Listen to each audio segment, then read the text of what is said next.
Good evening. Today is Thursday, March 12th, 2026. I'd like to call this meeting of the Auburn City Council to order. Mr. Clerk, please call the roll. Councilor Diego. Here. Councilor Overstreet Wilson. Here. Councilor Cuddy. Here. Councilor Clarko. Here. Mayor Genatino. Here, please stand and join us in the Pledge of Allegiance. I pledge allegiance to the flag of the United States of America and to the republic for which it stands, one nation, under God, indivisible, with liberty and justice for all. Please remain standing for a moment of silent prayer or reflection. Thank you. Please be seated. Public announcements. All right. Move on to the public to be heard. At this point in time, we will open the public to be heard portion of the council meeting. Residents are asked to state their name and address for the record. Please keep remarks to 3 minutes or less. Please observe commonly accepted rules of courtesy and decorum. Is there anybody wishing to be heard? Yes, sir. In the back. Either podium.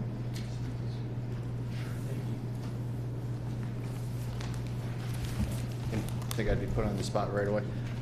Good evening, council members, Mr. Mayor. My name's Theodore Ecker. I'm here because on February 9th at 11:20, my car was parked on Grove Ave and a city plow struck it, causing significant damages. I'm an orphan. I just lost my mom last year, my dad to cancer, and I had to put my dog down last year. So I just come before you guys asking for compassion and that this matter be taken care of. I reached out, I filed a notice of claim. It was denied due to emergency powers. So I'm just here as a kind of a civic action. Name and address. Could you state your name and address for the record, sir? Theodore Ecker, 3.5 Grove Ave, Auburn, New York. All right, thank you.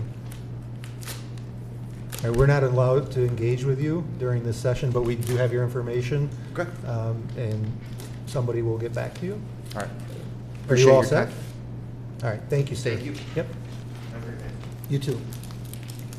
Mr. Udall. Good evening, Council, Mr. Mayor, City Attorney. James Udall, 106 Osborne Street. Here again to advocate for the increase to the income limits to the disabled and senior citizen homeowner tax assessment discount program. I've been here for several weeks talking about this, the need for this program. What I thought I would bring to everybody's attention today is, quite obvious.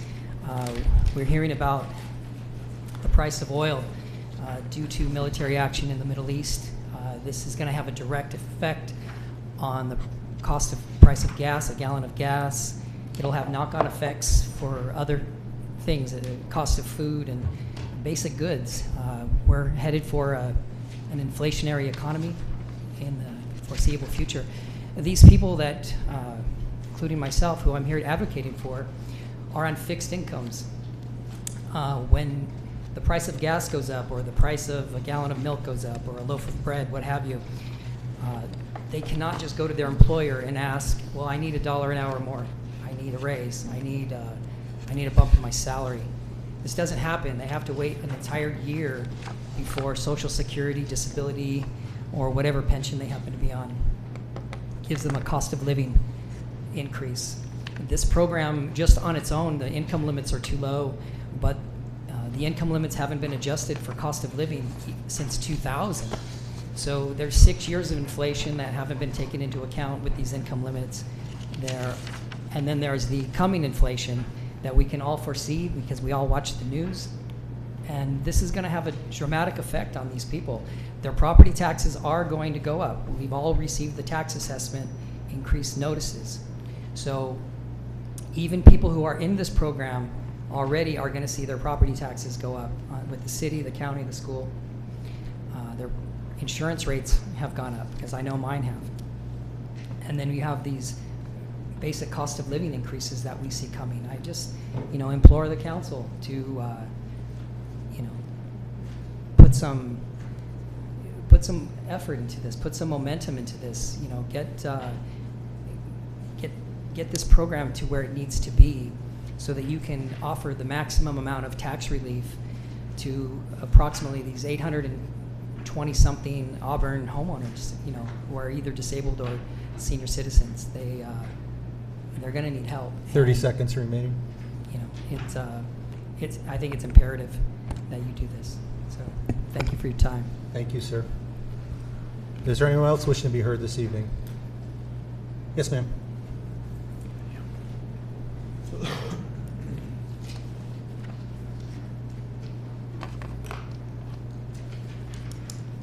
My name is Pamela Cussick. I live at 120 Chapman Avenue. I know there's been a lot of discussion about this, going back and forth with this relief with the tax for the property taxes. And I know it has been said time and time again about how people work so hard and how proud everybody is of the fact that they've worked so hard to work at their jobs and work hard so that they have their lifestyles. And it's been said multiple times that you guys can't believe that people have such low incomes for, say, Social Security or disability or things like that, and that you can't believe that those numbers could be so low.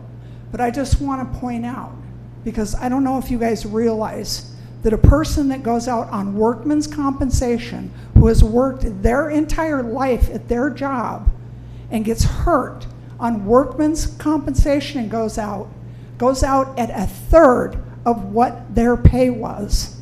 So they've worked their entire life, paid into Medicare, Social Security, disability insurance, and then the minute they get hurt with a catastrophic injury that is no fault of their own, they get paid a third of what they used to make for their employment. So they've worked their entire life to try to make money so that they can survive, and then the minute they get hurt, they go out at a third of what their pay was. And then you guys expect us to be able to pay for our taxes on our houses, and if we can't, then you foreclose on our houses and take them away from us. So I just hope that you guys realize that people, for no fault of their own, when they go out on disability, go out at a third of what their normal pay was. Thanks. Thank you. Is there anybody else wishing to be heard this evening? All right, we'll close the public to be heard. We'll move on to the approval of the meeting minutes from February 26, 2026. Do we have a sponsor? Councilor Clarko, second by Councilor Cuddy. Any questions, discussion, or changes? Hearing none, please call the roll. Councilor Diego? Yes. Councilor Overstreet Wilson? Yes. Councilor Cuddy? Yes. Councilor Clarko? Aye. Mayor Gentile? Aye. Carried. City Manager's report. Ms. Haynes? Thank you, Mayor. There are two bid opportunities on the city's website. The first is the 2026 sidewalk program, which is due on March 24th. And the second is a handheld multispectral evidence imaging system, which is due on March 19th. This is related to the STRIVE grant. From the police department, Chief Andrasco will be attending two community events this Saturday, the World's Shortest Parade at the Hibernians, and he will be a judge at the Chili Cook-Off at the VFW on East Genesee Street. Sounds like you're gonna have a fun day. Digester commissioning is underway at the wastewater treatment plant. As of Friday last week, our methane flare was commissioned and is firing to safely remove the flammable gas that results from anaerobic digestion. This is a great sign of progress. We're ramping up diversion of solids to the new digesters on a daily basis, performing daily lab testing to ensure proper digestion, and anticipate startup of the new dewatering equipment and the new dryer and dewatering building in the next 2 weeks. This transition time creates a ton of extra steps and workload on our existing staff, so we appreciate all of their efforts working together on this. Cuga Milk Ingredients and Eagle Drive Holdings is commissioning their new industrial wastewater treatment plant. Early results from lab analysis indicates their treatment plant will be capable of providing necessary pre-treatment to protect our municipal wastewater treatment plant. City staff is carefully monitoring daily reports and meeting with this industry on a weekly basis to ensure compliance. Update on the Owasco Lake elevation. The city is currently discharging approximately 700 cubic feet per second down the Owasco River. The lake level is 710.9, and the Wasco Inlet and Moravia is 475 CFS as of this morning. With the snowpack and ice both gone, water treatment plant operations staff will begin the process of bringing the lake up to near 712.5 over the next month or so. This plan is subject to change depending on conditions in the watershed and any major weather events. Thank you. Any questions for Ms. Haynes? Thank you. Reports from members of council. Councilor Clarko. I just want to say that I was able to attend the Music in Our Schools Month concert last night and present them with their proclamation. It was really lovely to be there as a teacher and as a councilwoman. Thank you for that. Thank you for doing that. Councilor Overstreet Wilson. Yeah, I just want to share that on Tuesday, I was able to attend the Harriet Tubman Day community ceremony that was held at the historical site on Parker Street. It was nice to see different community organizations there, other community members from other cities that were able to come and participate in the day of celebration. It was titled A More Perfect Union, so that's what we are striving for in our city. And I also had the honor of singing the hymn that was sung at her actual funeral. So it was nice to be there and participate. Anyone else? I'd be remiss if I didn't commend Councilor Overstreet Wilson on her performance. Very, very well done. This was the first year without Pauline Copes Johnson, but it was nice that her family was there to carry on her legacy and her tradition of advocating for Harriet Tubman. Tuesday evening, I had the privilege of moderating Congressman Manning's town hall meeting. There was really good attendance. The conversation was, it ranged from local to national issues. Full disclosure, they allowed me to pick the questions from the audience. There's a rumor going around that they were predetermined. That's not true. They asked me to ask the questions that I thought were fit, and I want to commend the congressman for answering every single question that we posed to him. And I also want to commend the community for not only showing up, but having respectful and civil conversation and dialogue, because that doesn't always happen at town hall meetings. So I just wanted to acknowledge our community for that. All right. Moving on to ordinance number 2 of 2026, amending the city code zoning chapter 305-28 cannabis uses. This is the first reading. Thanks, Mayor. Before I read this, I'll let the council know I was incorrect in my cover memo with the fact that this would be back before council next week. This actually, the next step on this would be it'll be scheduled for a public hearing in front of the planning board. That'll happen at the next planning board meeting, and then it'll be back in front of the council during the month of April. Ordinance number 2 of 2026, amending the Auburn City zoning chapter 305-28 cannabis uses.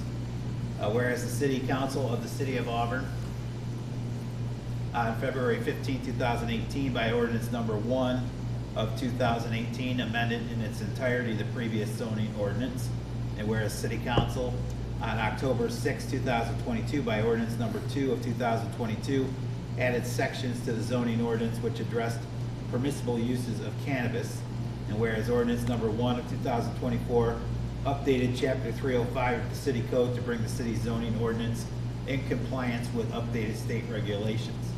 And whereas ordinance number 2 of 2026 is proposed to update chapter 305-28A2 of the city code to amend the hours of operation for New York State cannabis adult use licensed locations. And whereas the passage of ordinance number 2 of 2026 is categorized as a type 2 action pursuant to the New York State Environmental Quality Review Act and New York State codes, rules, and regulations, section 6175C16, and therefore pursuant to NYCRR section 617.3F, a determination under seeker is not required. Now therefore be it enacted, the Auburn City Council is hereby amend the following sections of ordinance number 2 of 2022, section 305-28, cannabis uses. A, general regulations. All cannabis uses are required to obtain and maintain the applicable New York State adult use license. and on-site consumption and retail dispensary locations may only operate between the 8 hours of 8 a.m. and 8 p.m. being crossed out, 9 p.m. being added. Be it further redacted that the Auburn, further enacted rather, that the Auburn City Council does hereby adopt ordinance number 2 of 2026 attached and incorporated herein, which amends the following sections of Chapter 305 of the Auburn Code entitled Zoning. Section 305-28 Cannabis Uses, General Regulations. 1. All cannabis uses are required to obtain and maintain the applicable New York State adult use license. And 2. On-site consumption and retail dispensary locations may only operate between the hours of 8 a.m. and 8 p.m. being crossed out, 9 p.m. being added. Be it further enacted, the foregoing amendment and adoption shall take effect immediately. Very good. This is the first reading.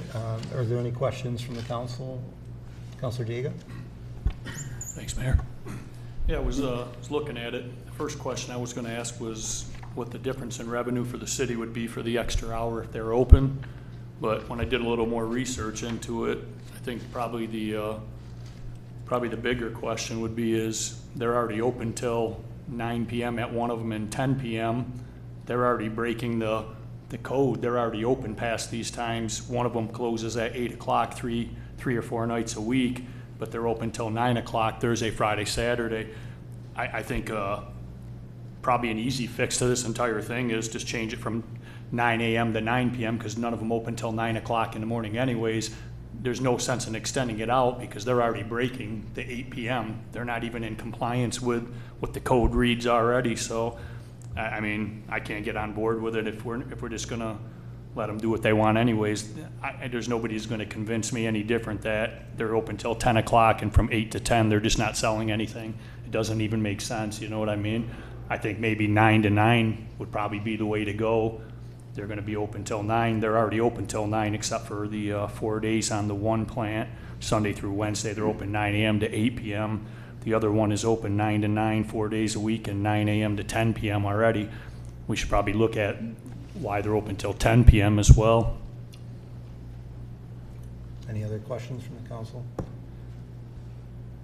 Do you want to comment on Councilor Diego's concern? I was going to ask the chief to come up.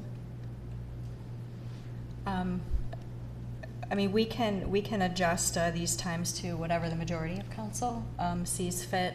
Chief, I don't know if you have a sense on the sales during different time frames. I wouldn't know the actual numbers for sales. You'd have to contact the business.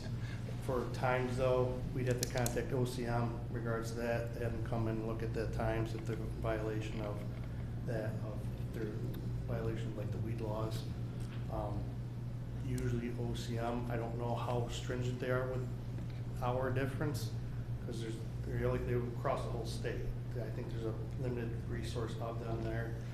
If you look at the liquor law, they're allowed to sell liquor till 10. Weed now is pretty much like drinking a beer. That's how I look at it. What we have to look at is the police. That's how I would interpret it. I would almost go similar to those hours of when the liquor is sold, probably when marijuana should be sold. So just to be clear, my idea of bringing you up here was not to talk about the sales, because I know you can't speak of that. I know that at least one of the owners of the dispensaries felt that being open from 8 to 9 would significantly increase their sales, which would result in revenue for us. My point in asking you up here was the enforcement aspect of it, and just to kind of educate everybody that the fact that the police department doesn't really have the enforcement tool to do that. It's through OCM, and that somebody would have to file a complaint with OCM. Yep, we'd have the Office of Cannabis Management. That's who is through the state. Sure. That's who we would contact to work alongside us in regards to something like that. Can the department issue warnings? We could probably look into that and see if it is. If it's a city code violation, don't know because it's on the books. I don't know if it'd be more of a code violation ordinance than it would be law. Councilor Cuddy. So the chief mentioned that the law for the state is 10 p.m. Is that the case for For liquor. cannabis? For For liquor. For liquor. So, I but for don't know- cannabis, it's not 10. don't know the answer to that off the top of my head. That's something, but I would look at it equivalent to liquor.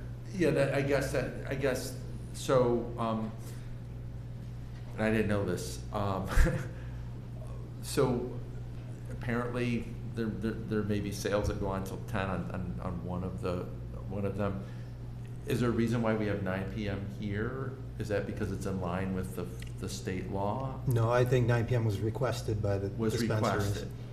Which, Is that accurate? I believe so, yes. which would be that it would only be one of them because the other one's open every day till 9 o'clock and 3 days during the week till 10 PM. So it's obviously the other business, and they're open till 9 o'clock on 3 nights a week already. I have no issue with, bringing the revenue into the city. We can just adjust the hours if the chief, like you said, if you want to go 10 o'clock, Yeah. then make it 9 to 10. Just don't have it opening Yeah, at 8 in the morning, I because think- nobody's open anyways. They don't open till 9 o'clock, so we can just get rid of the 8 AM altogether. If you want to extend it the extra hour, it is what it is, but they're already doing it, is my point, so. Yeah, I think Councilor Diego has a good point. I mean, I think it's just, it doesn't really, it's not good precedent to like already have like something already happening. If we're about to make the changes now, we might as well make it so that like, if as long as we're compliant with state law, and as long as there's already an organization doing that, because again, our concern is enforcement. If we can't enforce it and OCM can't enforce it, I just want to consider maybe keeping it in line with what's already happening. And so I agree with Councilor Diego that's. Chief, do you have any concerns with the dispensaries being open till 10 o'clock? I would just request they have proper lighting and encourage them to have proper surveillance systems. The later you go, the increase of risk of robberies increases. Sure. And with marijuana, at least on the black market, there's a large amount of quantity and money involved, and there's a risk. However, I don't think there probably is with a business like that. There's probably more of credit cards and Apple Pay and stuff like that, where it's more legitimized than you Sure. would in my previous role in here in the police department, where we usually on lease searches we would see up to $200,000 when we raid a house. That's the risk that sometimes you get. I don't think you would have that issue here, but we had the burglary at the one across from the mall, and that was people from Syracuse that came in and broke into there. They stole the weed, but they also stole cash. Rumors were money's up to throughout the year at that business in the millions. So marijuana does have a large amount of money Sure. attached to it. And I do think with that specific instance you're talking about, everything they were doing was illegal, not done properly. No. So they set themselves up for that. I have visited one of them when they first opened to get to know people that own it. They took me on a tour of it, showed me their security precautions. So I do believe that legal dispensaries are required to do certain things. I hope that they're doing that, and I'm going to go on record. I support extending the hours or adjusting the hours, but I also expect the owners of dispensaries to abide by what the laws are. Yeah. 2 of them are here right now. So if you're asking us to do this, we need you to abide by the law. You can answer any questions. No, we don't go back and forth with questions. I want to be on record as the mayor of the city. I will call OCM myself if you're open late. Okay? Thank you. Go ahead. Yeah, so that's an easy fix then. We're not trying to hold them down by any means, but obviously I didn't know you're the owners, but nobody opens at 8 AM, so we could probably just push it back 9 to 9 if we wanted to do that. That gives the hour because one of the businesses open till 9 already and 10 PM, so I'm assuming you're the other one. So we could actually just go 9 to 9 and that's an easy fix, obviously with the council's approval, without extending it even later, like the chief was speaking of. Councilor Clarkman? I would like to make sure that we're following the OCM's laws on that, so I don't know what I'm just trying to do my own little quick search here, and it seems that OCM says that they cannot operate between 2 a.m. to 8 a.m., so after that, it seems like it would be our determination as a local government what we think the appropriate hours would be. So I would agree with the Chief Androsco to regulate it the same way you regulate a liquor store. It seems entirely reasonable to me. So right now, the change is 8 to 9. There's a request to change it from 9 to 9. Yeah, because nobody's open at 8 Right. o'clock anyway, so you're giving the extra hour they were originally asking for, Mhm. you're just taking it off the front side.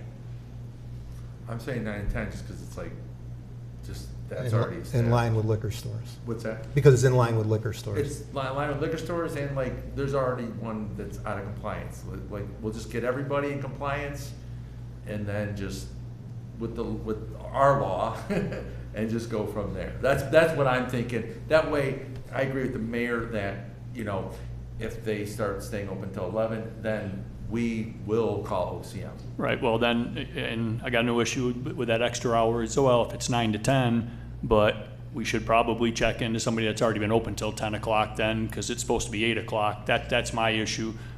Where nobody here is saying that we shouldn't bring the revenue in and we're against it. It's good for the city, but if they're just doing what they want to do anyways, then there's got to be a repercussion for you staying open till this time now, when the code says you're supposed to be closed at 8 o'clock. So what I would say is if we're going to change it to 9 to 10, we give clear direction to the police chief that if there's anybody open past 10 o'clock, we want a complaint filed with OCM. Is everybody agreeable with that? Yes. All right. So do we need a motion to amend? I would make a motion to amend so that we can have the first reading completed tonight and send it off for public hearing. So a motion to amend from 8 to 9 to 9 to 10. All right. Can we have a second? Council Diego, can we call the roll on the amendment, please? The amendments to change the start time from 8 a.m. to 9 a.m. The amendments to change the close time from the proposed 9 p.m. to 10 p.m. Please call the roll. And it was made by Councilor Clarko and seconded by Councilor Diego. Diego. So for the amendment, Councilor Diego, Yes. Councilor Overstreet Wilson, Yes. Councilor Cuddy, Yes. Councilor Clarko, Aye. Mayor Genatino. Aye. Carried. As a reminder, this will be in front of the planning board for a public hearing on Tuesday, April 7th, and then it will be back in front of council probably the following week. We can do that, Mayor. Okay, following, all right. All right, moving on to our first presentation for this evening, Miles Park, Lepak Park for Community Garden update. Ms. Ritter, welcome back. So we're gonna give a little technical assistance to get her presentation here and maybe get the boards. Oh, there they are.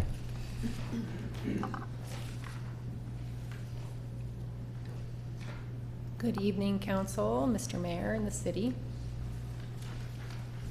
Thank you for allowing me the time to present my proposal.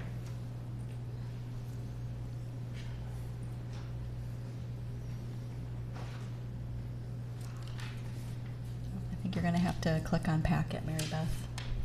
Go back one. Yeah, click on the agenda packet, yeah, there you go. Thank you, Mary Beth.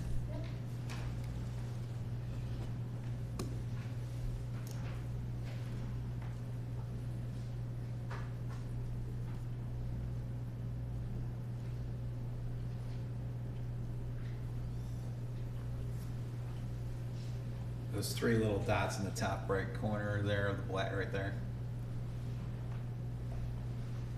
Yep. On behalf of the Westside Community Garden, I am very grateful for the opportunity to be here.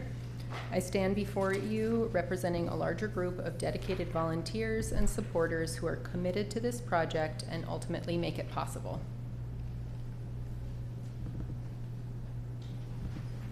In 2024, City Council approved the initial development of Westside Community Garden in Miles Lepak Park. This project was launched with input and thumbs up from neighboring properties. The project brought people from the local area together to garden cooperatively. In 2025, City Council approved a garden expansion. Over the past 2 years, Community members have worked together to maintain and nurture this garden. Westside Community Garden members are thrilled to continue this current project and ask permission to implement a youth education project that focuses on sustainable agriculture and improving fresh food access. The intention is to provide educational workshops throughout the summer that will include topics such as pollinators, companion planting, composting, soil health, gardening 101, and more. A grant from Growing Hope Cayuga has been awarded to Westside Community Garden, which would fund this project.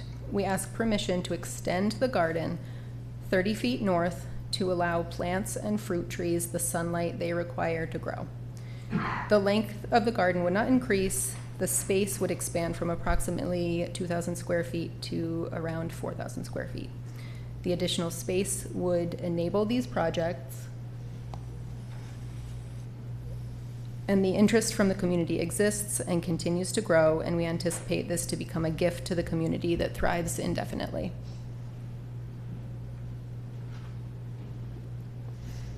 And as you can see, some of the asks are that we would put a small farm stand and a sign outside of the gate so that we could give away excess produce, and have a sign so that people can understand what we're doing.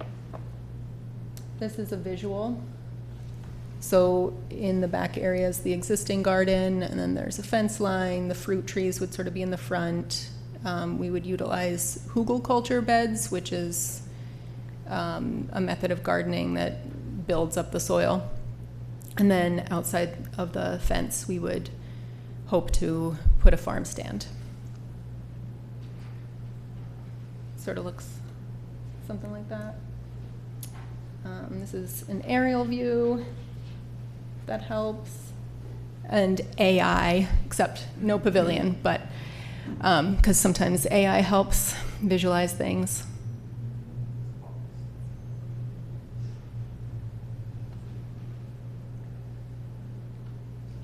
That's all I have. Any questions for Ms. Ritter? Councilor Diego? On that one picture where it showed, if you go back a couple slides, with existing gardening, that's taken from the road, I'm assuming, on Garrow Street? Yes, that is correct. Okay, so I was there today. I just wanted to make sure I was at the right garden there. Up on the left-hand side is where the garden is now. You're gonna go farther back towards Milligan Street, going that way with the garden, or you're coming towards the road, or you're going down where it's slanted down towards the permaculture? We would be requesting that we expand towards the permaculture park because the sunlight is best there, and along the fence line does not, it's in the shade most of the day, so that would be difficult for growing things. Okay. And this obviously, you said it was paid for by a grant, or do we have any city workers, maybe Mr. Talbot can answer that are involved in helping with this project? Or are you guys doing it on your own? The city has been extremely helpful in helping with the infrastructure, such as digging holes for fence posts and donating mulch. And we would, again, love that help if possible. But the money for the actual garden has come from grants, and we are continuing to pursue grants and have been awarded a recent grant for this project. Okay, with that grant, I see the part said that you may have possible employment. The grant would pay if you had employees, I'm assuming? Yes, the intention, the Growing Hope Cayuga grant would allow employment of youth to implement the education programs. Okay, and probably one last question, probably for Mr. Talbot, or maybe even the city manager or somebody. Should we speak with the neighbors and everybody else around? There hasn't been any feedback negative, so I'm assuming it's not going to be an issue anyways, but you know, when you're doubling the size of it, I see they paved in between the permaculture and the garden now, which actually connects right to the circle roundabout, which goes right onto Milligan Street. Just want to make sure maybe we send a notice out to the other people in the neighborhood, say this is what we're going to do. Now, if I can just say, Ann, it's nice meeting you. I know we've spoken on the phone and Yes, via you too. email a bunch of times over the years. you know, the community garden, you know, thought or the effort, it's been ongoing around here for about 20 years.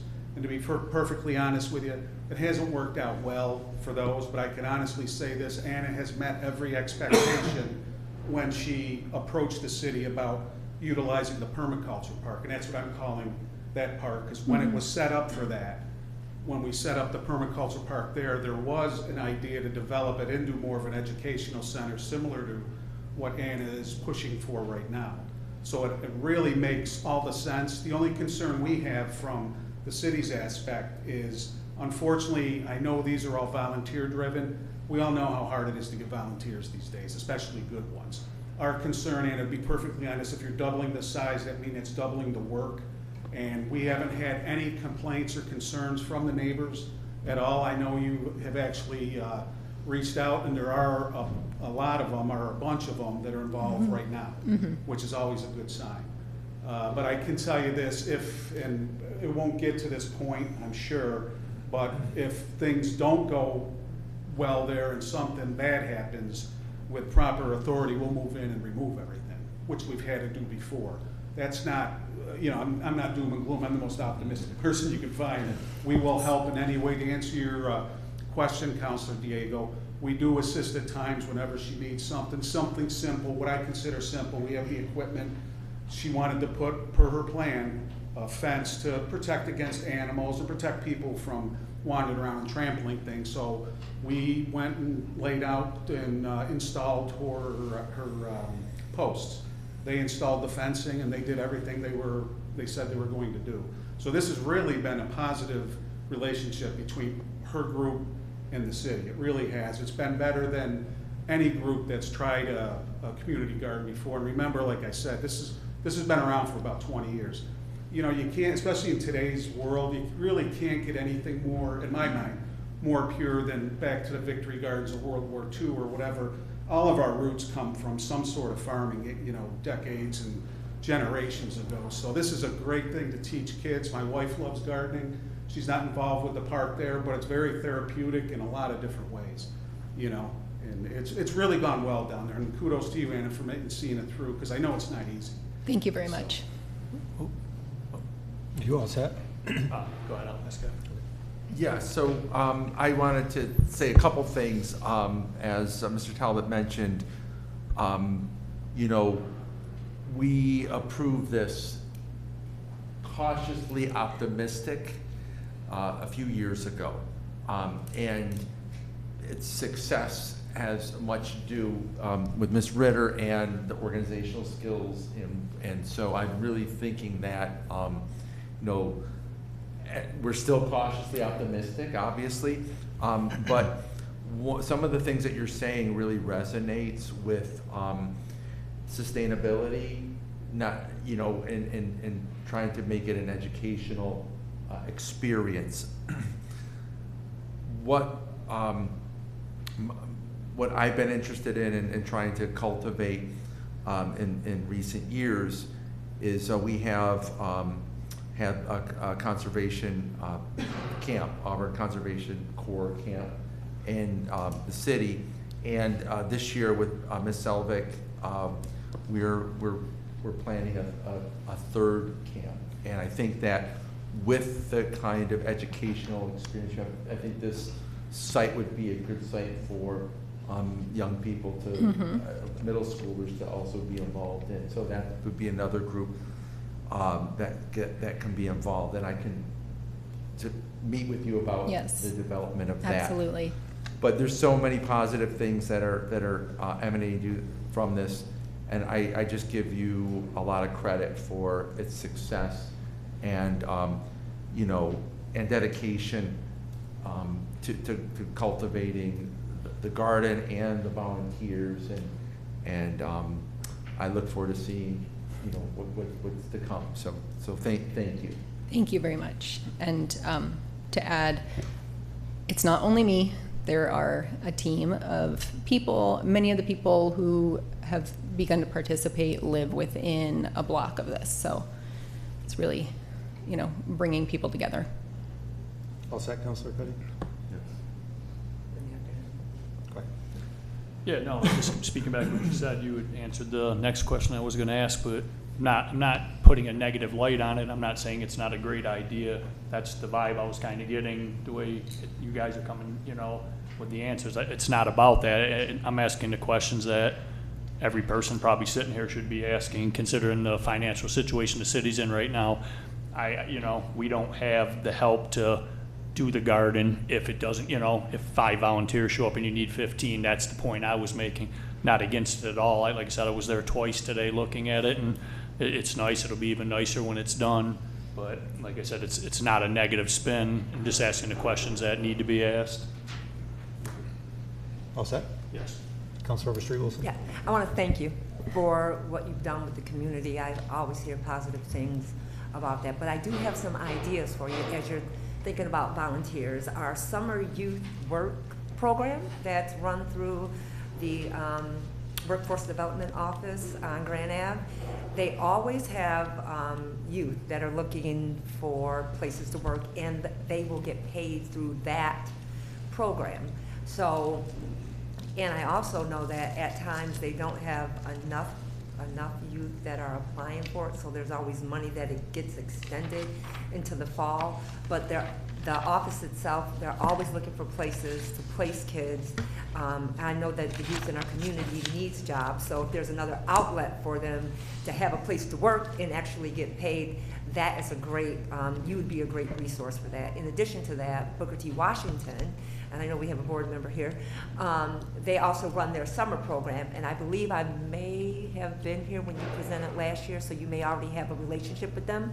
Mm-hmm. But they have a group of kids that are employed through the workforce development, and Denise Barrington, who is their executive director, maybe you and she could connect and maybe talk with her about some type of programming where, because I think they run maybe 6 weeks, where maybe it can be offered to not just those staff, but maybe to the kids in the program. I'm not at all speaking for BTW, but I'm just kind of thinking of different ways to get the needs met, because this is an important resource for the community, and then it wouldn't put an extra added layer of who does the city come in and help. But if you have a team of 15 kids that are going to get paid and not by the grant, that is a wonderful resource for this program as well. My other question is the things that are gardened and then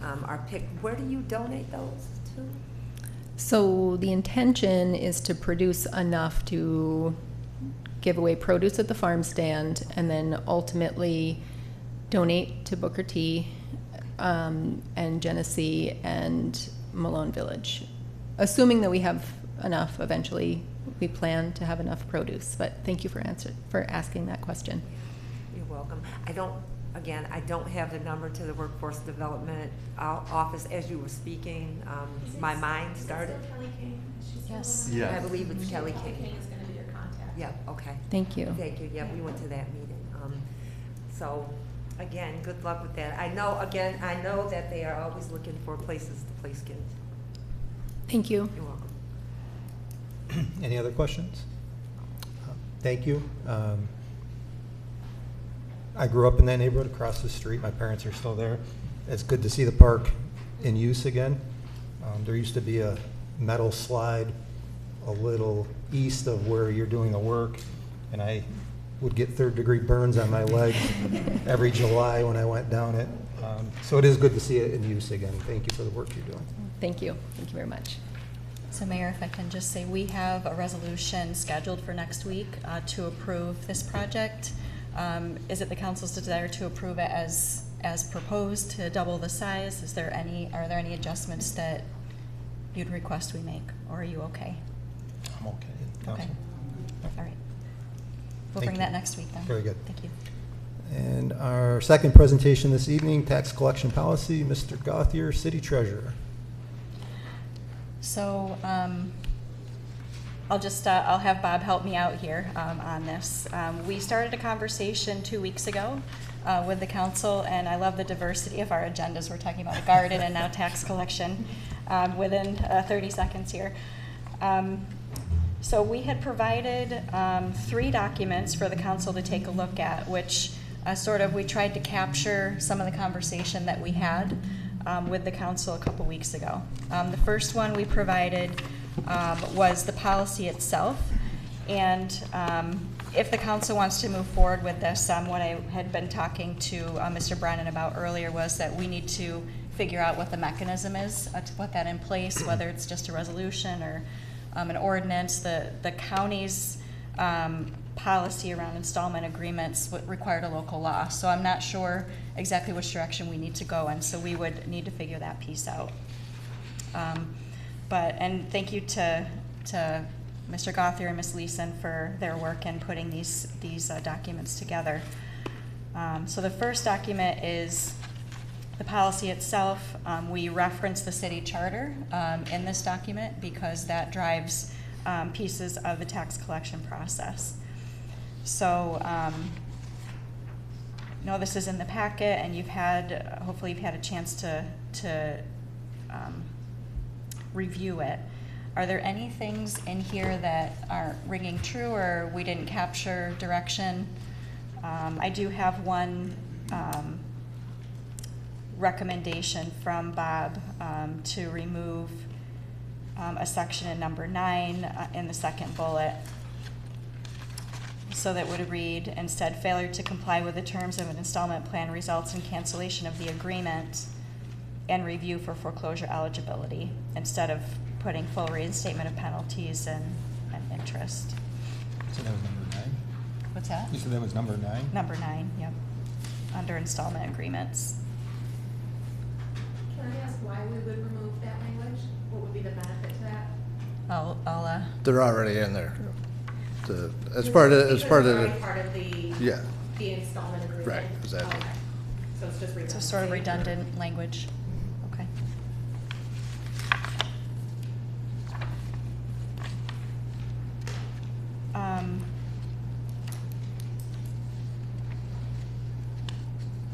We also had the installment agreement procedures here, which is the way that we would implement the agreements. So we sort of walked through those things.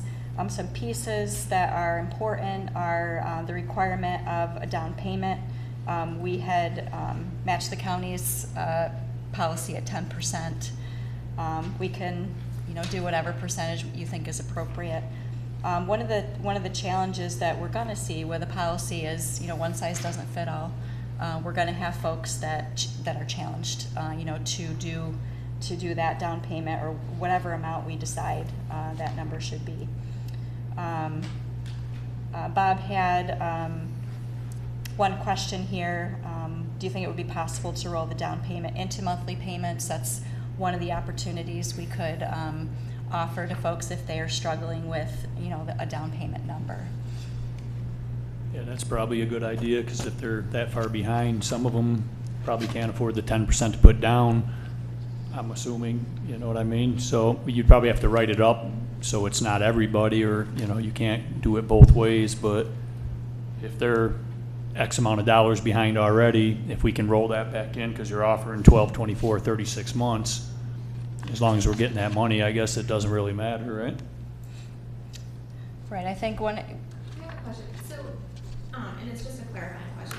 When we're talking about this property, are we talking only about homes, or could these be businesses also? Because I feel like foreclosing on a home is different than foreclosing on a business that has not been paying their taxes. Does that make sense? It does make sense. Okay. That's a really good question. I think that's definitely something we're going to need to clarify. And I'm not sure, and I don't know, Bob or Mary Beth, if you know this. Does the county's installment agreement policy residential and commercial? I'm really not sure on that. So if you're not sure, Mary Beth, it's fine. We can look at that more.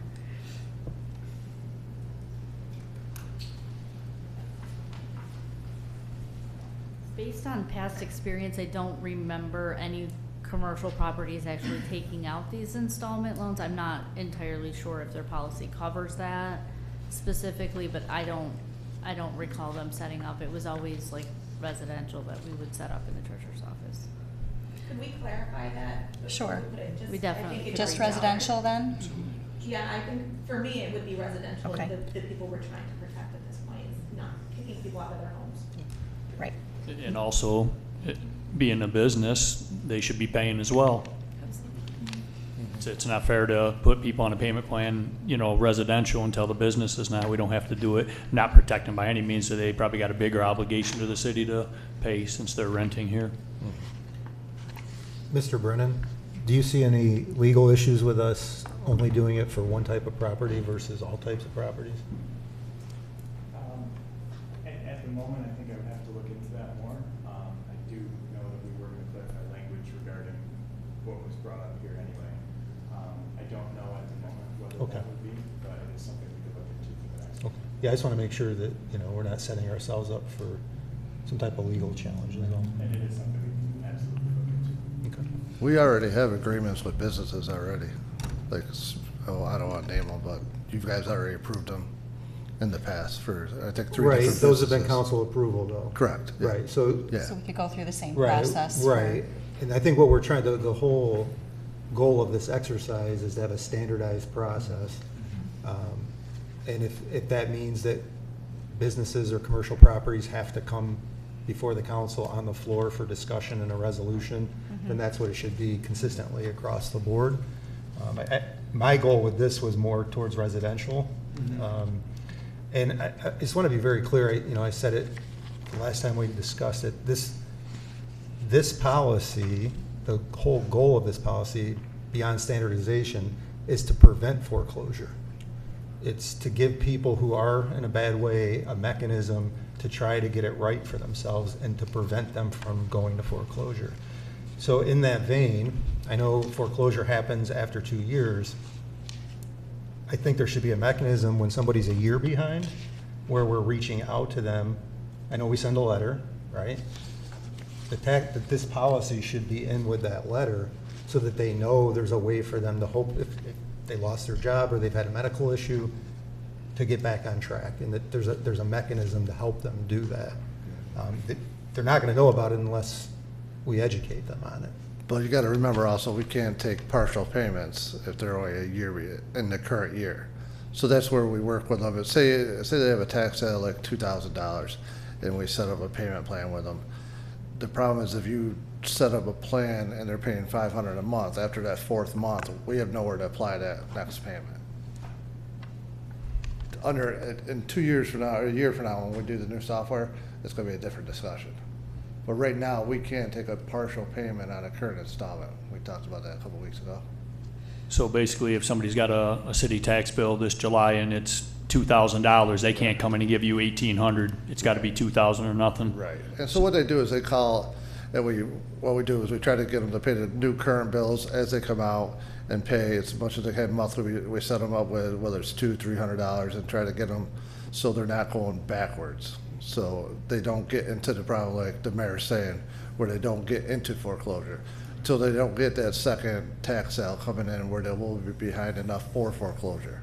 And you said that new software, we won't have to worry about that. That's actually will ease the burden a little bit as well on the people, I'm assuming, if you can take a partial I have a payment. question. What did we do before software? There was a time when people did it on paper, I mean, there was a time with manual ledgers for sure. right? So what we're saying is we're going to let somebody get farther in because our software won't allow us to do something? So that was my question. So if we have folks do written tax agreements, if we have that in place, they can do the monthly payments. Is that Right. correct? Yeah, so if you've got someone that's 2 years behind, they have two years of tax sale. So when you enter an agreement with them and we add the current taxes, that'll fall, this year it'll fall into a 26 tax sale. And then starting in July, they would stay current with everything going forward. So then they would have time to pay that monthly, because we'll start with the oldest tax sale and keep working our way up. But if we have, I think what the mayor's is also trying to get at is, can we do these agreements 1 year out?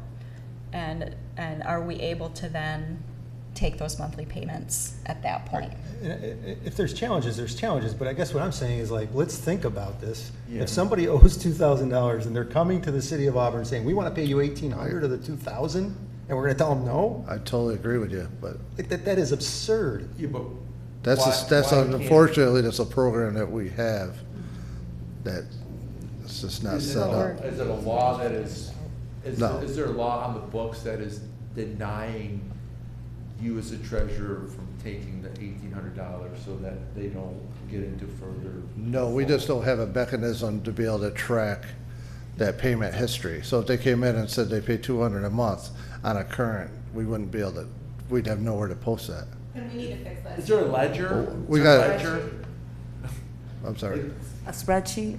I mean, it just becomes, I think what Bob is saying is it becomes complicated because if you take that particular taxpayer, if we're gonna track them on the side, I've gotta take them out of AS 400. So it becomes an accounting Right. nightmare. We can try to work on a solution.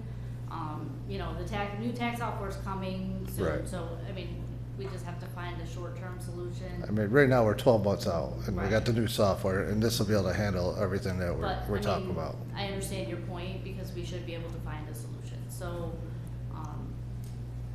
you know, we have to find a balance of a way that the treasurer's office can track it and be efficient in tracking it. The software that we have is really old, so it's not gonna be that, we're gonna have to do something outside of there. You know, Bob and I can brainstorm a little bit and see. if Yeah, we I can mean, find let's a- think about it, right? Let's think outside the box. Yeah. It's a temporary stopgap. We know we're getting new software. Mm-hmm. But that is absurd to me when we're talking about cash flow issues, people going to foreclosure. If somebody's showing up with 90% of a tax payment, we're gonna tell them no. And then I at the same time, understand. we're gonna pay taxes to the county and the school district. We're gonna make them whole, but tell somebody we don't want 90% of the money, like, I don't know. I don't know what we're doing. I mean, obviously, there's gonna be some kind of transference from the AS 400 to the new software. So there's probably gonna be a learning curve there as well. But I do, you know, I do think there's value to, you know, to at least, like, entertain that for people that are like, just can't pay it. Just because we're gonna be switching it soon. I don't wanna just kind of like, we're in a point now where we're making this procedure. And I don't wanna like, kind of take the wind out of the sails while we're really trying to address this issue, to totally deny it. But I understand, it's I gonna totally be. get it. And, you know, I think Bob's been trying to find a way to support it. I think we, you know, the issue the concern that I always have is the more manual we go, the more risk there is for mistakes. So I just need to make sure that we can put a system in place that we're not gonna miss something, right? So I wanna have the understand. right controls in there and So that kind of you're thing. worried about,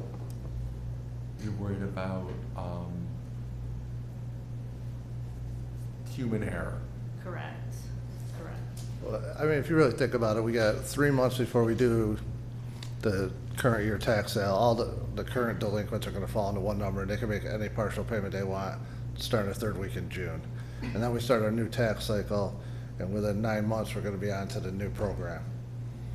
I know it's not to fix you on it here, and most of the people, Mayor, that are coming in are behind enough where we can take payments on their tax sales and that. There's enough. We very seldom have someone that, you know, wants to come in. They're usually behind more than that. They're coming in. So it's a good time to have this out because it's good we're gonna do this. Okay. Yeah. About the eligibility, all prior installment agreement, number 3, all prior installment agreements with the city have been, should be satisfied or close in good standing. Are there any multiple agreements? Like, are there people that have multiple agreements, or are they consolidated into one agreement at that point in time? Usually we treated every property as a standalone property, because, so if you came in and you own 4 or 5 properties, each one would be a separate agreement. Okay. Being the fact that if someone, and it's happened before, if someone comes in and they wanna pay $2,000 a month and spread it out over their properties, they have to dictate where it goes, because ultimately, if they don't pay enough down, we're gonna foreclose on one of those properties. So they have to, each property's got to stay unique. But as we were talking about, we want them to have an agreement on all the properties, though. All the properties. Yes. So that sentence is probably gonna come into play more in the future. We only have a handful of written agreements right now, a couple of which the council has approved. This would probably come into play, one, if there's multiple properties, or in the future, if they go into an installment agreement now. When it goes to the terms of payment, 36 month is, don't you think it, I mean, obviously, the sooner the better, but why 36 month for the installment plan? We've always tried to do 24 to 36 months. We don't want to go too far out. If you get some larger ones, those are the ones that I would say would probably have to come to council and you guys talk about if someone wanted to do 5 years. Maybe that's the ones you want to approve. Well, maybe if we had the max be 24 month and then council approval does 36 month, I think that would be I better. agree with that. Just because that way it's like, if it's 36 months and then we go to 5, I think that might be too, I'd rather the council involved after 24 months before we get to 36 months, because then at least the council will be aware of the issue. And I mean, is that something that the council is? Yeah, because then at 24 months is when you can go into foreclosure anyways, right? Right, but when you're talking about a repayment plan, they might only be behind just that 1 year. So, but if you want to, yeah, we can come to That come way, to it's- you. but 24-month installment, if they can't do that, then the council will have to get involved for the extension of the 36. Is that something that?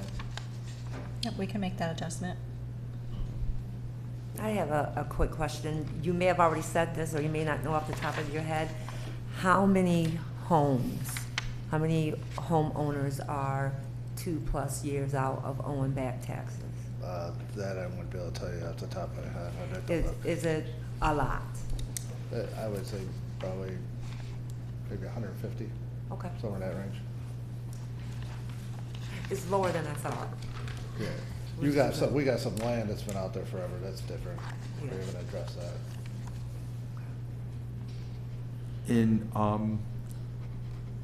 I'm sorry, Counselor, are you all set? Yes, I'm sorry. In 7 agreement requirements, it's the third one, require the owner to keep all future taxes on property current. This idea of current, what about, say, like sewer and other, do we include some of the? Yeah, I would say future tax and water bills, yes. Future tax and water. That's normally what we would do. Okay, so that's included in there. So we could add refuse collection, and any special charges we might have. Can I just expand upon that? The current, Mr. Brennan, usually in legal agreements, terms are identified. Can we define what current means in this agreement so that there's no confusion? If it's going to be taxes, water, sewer, refuse, just make sure everything's listed so that it's defined clearly. Could we just put current fiscal year We could do that, or something like that? and then break them out so that each one's, yes. So that each one is identified. I also think in the same section, to have it be, the language be a little bit more concrete, says the agreement be approved by the city treasurer or I think the city manager would be a more definitive designated staff representative. Is that something that would Sure. be amenable to Absolutely. council? Oh, council, sorry. I'm sorry. Sure. We want to make sure you agree too. You're saying have both of them on there then? Well, yeah, like be approved, by the city treasurer or city. Yeah, city- putting them both on is one thing. I So are you definitely- saying and? Yeah, because the treasurer needs to be involved in it. It's his gig, basically. Well, it should be or, is Right. what they're saying. So Right. right now it says be approved by the city treasurer Or, or a correct. designated staff representative. I think you're requesting it be changed to be approved by the city treasurer or the city manager. Yeah, that, Not and, or. Oh. Well, yeah, I'm just Well, and changing. and means both have to sign. Yeah, no, I just said, just trying to get rid of the designated staff representative. Right, so you want it to be or. Or, yeah, Okay. just keeping that.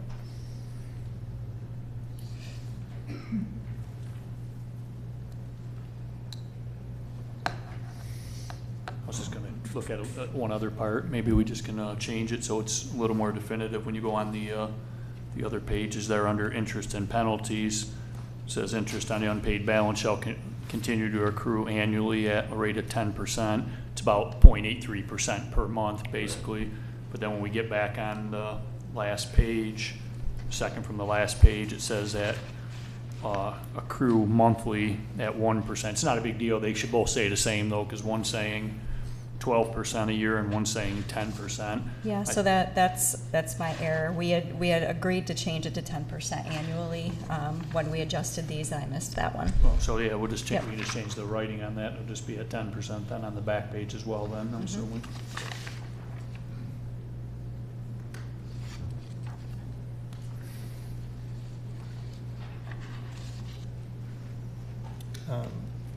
Under number 8, payment methods, we allow check, cash, money order, online payment if available, or scheduled bank draft. Online payment, does that include credit cards?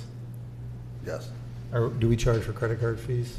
There's a processing fee. It's right on the site. It tells everyone what the fee Yeah, is. can we include it in the agreement too, that Yep. all credit card and bank fees will be charged?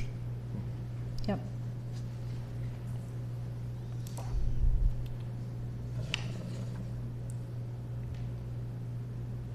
Number 9, an installment agreement will be placed in default if any monthly payment is not received. Should it be one monthly payment is not received rather than any? Right, because if it happens once, then Then we're done. Then we're done. Right. Right, so it shouldn't be any, it should be one. Yep. And do we think 30 days is too long? I don't know, that's fairly standard for a loan agreement, Okay. but we can adjust it to whatever I you mean, prefer. if 30 days is standard, I think that's fine. Okay. And then the only other thing that I had was under policy review. This policy should be reviewed every 2 years. I think it should stipulate by the city council. Yes.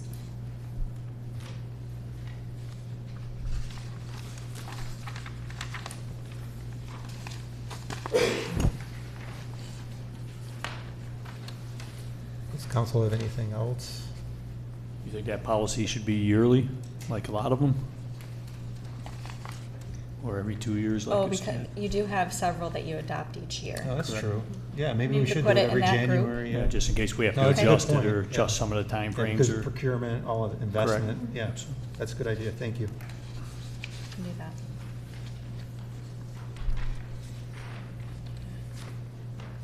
Okay, we will make these adjustments. We will figure out the mechanism by which you adopt it. Maybe it is just like the others by resolution. And then bring that to you for your next, I don't think we could turn it around by next week, but we will bring it to the first business meeting in April. Is that fine with council? It's fine. Thank you, thank you. Thank you, Bob. Thank you, Mary Beth. Other business from the council? Ms. Haynes, do we know when the road program presentation for 2026 is going to be on the agenda? Yes, Mayor, that is scheduled for March 26th. All right, very good. And do we have any inclination of when the state is going to start the arterial project? So I do have an update. The project bid date is going to be in June of 2026, the award in July of 2026, stormwater improvement work to begin August into the fall of 2026, and the bulk of paving and final improvement to occur summer of 2027. I've learned from Seth Jensen that they are going to be working, DOT should be working to perform some surface treatment on the arterial this summer in advance of the more comprehensive paving solution. You're all aware how terrible it is right now, so it sounds like they are planning on doing some patching ahead of their full construction next summer. All right, very So good. we'll continue to keep you updated on anything new there. All right, thank you. I understand you have a request for executive session. Yes, Mayor, we do. I have one item related to potential litigation, 3 items related to collective bargaining, and 1 related to the financial history of a particular corporation. All right, very good. Do we have a motion for executive session? Counselor Clark, second by Counselor Overstreet Wilson. Please call the roll.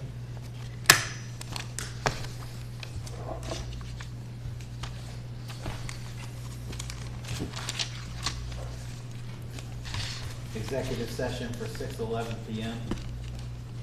Counselor Diego, Yes. Counselor Overstreet Wilson. Yes. Counselor Cuddy. Yes. Counselor Clark. Mayor Genesee. Aye, we'll be in recess for executive session.